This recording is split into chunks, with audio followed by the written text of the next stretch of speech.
in a weird spot on this one. So here's the Detroit Red Wings with the sharpest logo probably in sports, and this wonderful silver 100th anniversary jersey they wore for that game. And I don't know, I prefer it to the regular jersey. That's why I have this one, and I don't have the regular jersey. Although I have one in my cart on lids right now. I'm waiting to see if it'll still be there when I have the money to pay for it. So, the Red Wings. It was funny, you know, I mentioned Vancouver. Get the microphone in the right spot. I keep putting the microphone in the wrong spot. You know, I move it when I do the upload, and then I go to start the next video. I'm like, and I've had a couple of videos where I've had to actually stop and start over. I'm not starting over this time. It's not happening. I haven't said anything yet. But when I discussed Vancouver's rebuild and how they instead tried to delay it by spending money, Detroit is the worst team in the league for doing this. They should have been tearing down. They should have had a shot at a guy like an Austin Matthews. And they didn't. Just the general average of these contracts are contracts you give out to guys who've won Stanley Cups. More than one. Key guys. Or at the very least, you don't throw bad money into the abyss. So their top money getter is Zetterberg at $6 million. That's fine. Second is Nielsen at 5.2. The Nielsen signing bothered me at the time last year because he's a good forward, but he's not. I don't think he's worth the cap hit. Nyquist is in his final year before he gets renegotiated. He's at about $5 million, which is fine. He's 4 3/4. But Justin Advocator at $4.2 million, that stands out like a sore thumb. That's untradeable. That's a buyout candidate right there. Now, Johan Franzen's $3.9 million, that goes right back on the LTIR. The guy will never play a game in the NHL again, which helps because their cap space, under the $73 million that it currently is, there hasn't been a confirmation that it goes up to $76 million yet, although that likely happens. Their cap space of $5.9 million becomes $9.8 million as soon as Franzen goes on to LTIR. Again. Still. Darren Helm, $3.8 million. It's a lot of money for Darren Helm. And I'm not sure how this happened because Ken Holland as a GM used to be very smart about who to give what money to. And it just seems like his loyalty to the players may have blinded him to their actual value over the last, say, 3 to 5 years. His desire to keep it together, has overridden his desire to let's fix what's wrong and win. And then you go down the list. Sheehan, who had a very, very rough year. Couldn't put the puck in the net. At the end of the year, he managed to start piling on some goals. He'll score more goals this coming year, but at $2 million, and it's his last year, I could see him being shipped out as a rental at the deadline. Glendening, Larkin, and Matha are in their final years before they get to RFA status. They're both going to get a raise. How much? How much is Larkin worth right now? Some Detroit fans still believe he's a future 25-30 goal scorer. Others say this guy was overrated as a rookie, and now we're stuck with him. And Mantha, I think this guy could be the limit, but it's so hard to tell with such a small body of evidence. RFAs right now, Athanasiou. Well, is he the overtime hero? Is this guy going to be a top 6 forward, or is he a one-trick pony? Is this going to be his thing? I remember Fernando Pisani would score all these big key goals for Edmonton, and there was a belief he'd get better, and that's what he was. So, is that what we're looking with Athanasiou as well? Tatar.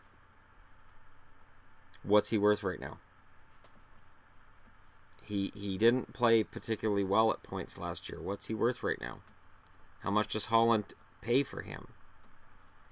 Do you let it go to arbitration? I think you let it go to arbitration and see what an arbiter says. And then if you don't like the arbiter's ruling, sign and trade. But, you know, there's a lot of problems with this lineup. I don't see any reason to look at this forward group and say, oh yeah, no, Detroit's back in the running next year. On the blue line, you got Green. It's his final year of his contract, $6 million a year. DeKeyser, $5 million for a long time to come. Long time to come for Danny DeKeyser at $5 million. And when he signed that deal, there were a lot of advanced stats people that said this is an insane amount of money to throw at Danny DeKeyser. I don't have to be an advanced stats geek to know it's an insane amount of money they threw at Danny DeKeyser. Kronwall, Erickson, Jonathan Erickson still making $4.25 million for the next 3 years. It's a lot of money. It's a lot of money for what these guys are on what this team is. And then Nick Jensen and Ryan Sproul, they're still on low value or high value, low risk contracts, low cost. And Xavier Ouellette is RFA. He's not going to get a huge raise. And then in goal, and I just finished talking about Dallas. We just did the Dallas video. Jimmy Howard, $5.2 million. Peter Mrazek, $4 million. $9.2 million for 2 goaltenders, and there's no clear indicator of which one's number one. Coming into this season, everybody said, Peter Mrazek. Oh, yeah, it's Mrazek. Mrazek show. Totally. Then he kind of crapped the bed this year. Jimmy Howard, before his injury, that took him out for quite a while, was playing fantastic. Played relatively well after he came back, too. So which one's the real Jimmy Howard? Is it the Jimmy Howard from 15-16 or the Jimmy Howard from this past season?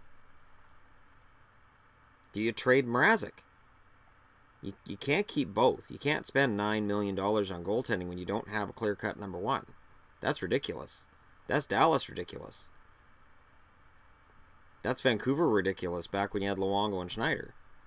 Vancouver bungled that badly, so Detroit's got to watch themselves here.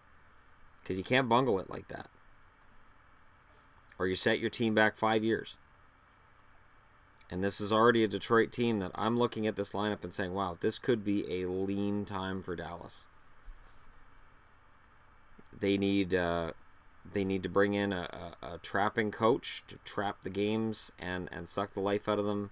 And they need to have players that are speedy, good puck handlers, smart guys. Look at some advanced stats. This is when advanced stats helps. And just cross their fingers and pray. If the only drive for Holland is to get his team into the playoffs, that's what he's going to have to do.